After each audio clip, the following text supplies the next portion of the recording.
Well, thank goodness, or thank Gemini, it's Friday. TGI Friday around here on May 22nd. Thomas Miller, thanks for joining us on the Fun Astrology Podcast. Sorry this is being released a little bit later than normal because this episode took quite a bit of prep time. So let's talk about this new moon today because as I was thinking about this and kind of getting ready for today, knowing that this really is one of the bigger astrological events of the week because it's been so quiet. New moon today, 1:39 p.m. Eastern Time. That will be at 2 degrees in Gemini. So what else might be accompanying this new moon, one might ask? And I'm glad one asked because there's a lot. So first of all, this is happening right at the cusp, if you will, between just across the county line, coming from Taurus County into Gemini County. Well, that county line is in a trine with the county line between Capricorn and Aquarius. So sits there, Pluto, Jupiter, Saturn. Do those three sound familiar? So that's a trine aspect between the three troublemakers and this new moon. But that's a trine, and Pluto, Jupiter, Saturn are all in retrograde. Okay, what else is accompanying this new moon? Well, Mercury, this morning at 4:40 a.m. Eastern Time, conjuncted Venus in Gemini. See, I told you this is thank Gemini, it's Friday. That's where all the action is today. 20 degrees, Venus-Mercury conjunction, and at 11:41 this morning, that conjunction squares Neptune in Pisces at 20 degrees. Ho, ho, ho, ho! What's left in the chart? Not much. Mars, oh yeah, the Mars square. Yeah, we could call that one certainly by orb. This whole new moon is square to Mars in Pisces. So this is a ton of energy new moon, in other words. Now let me throw another one on you.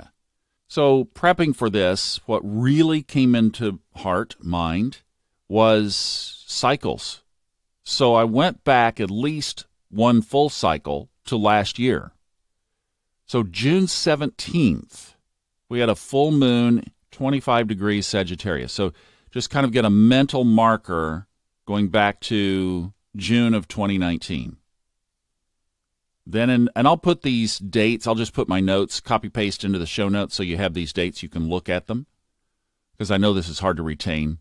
June, basically, Sagittarius full moon. November 26th, Sagittarius new moon.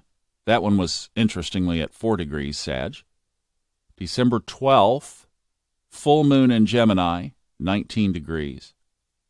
Then this, today, the new moon in Gemini. Okay, so there's the complete cycle.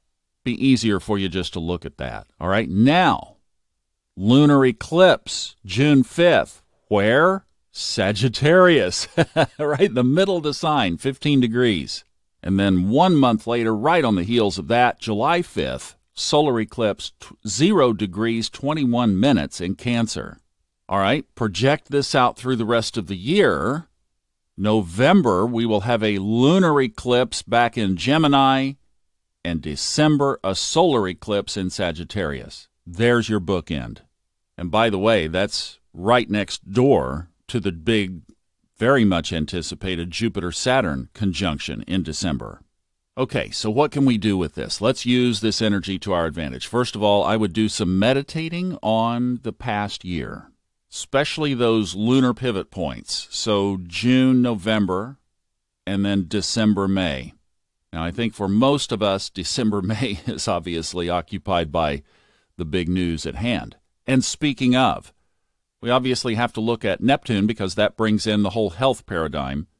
Kind of not liking this square to Venus-Mercury from Neptune. We will certainly see what that might hold. But the big trine between the three retrograde blues brothers, two blues brothers and a tag-along Jupiter, because remember, Jupiter still is the Jupiter in Capricorn, not a happy Jupiter. So that trine could be more of a lifting, a releasing, a relaxing. So that could be the get back to work. That could release some of the oppression, at least going into the summer, and set that in motion until the events that I mentioned in the fall. Does that make sense? I don't know. Just playing with it. That's why, for some reason, the whole cycle was very important to this. So that's why you got to look at it as a whole big picture. I'll crank all this into the show notes so that you have it, and that will be a lot easier to look at. All right, so quite a bit to ponder today, huh? All right, have a good Friday. I'll probably see you on Monday unless there's something over the weekend, which really there's not much going on. Stays quiet, but we do pick up next week. All right, have a good one. Stay safe, mostly. Bye.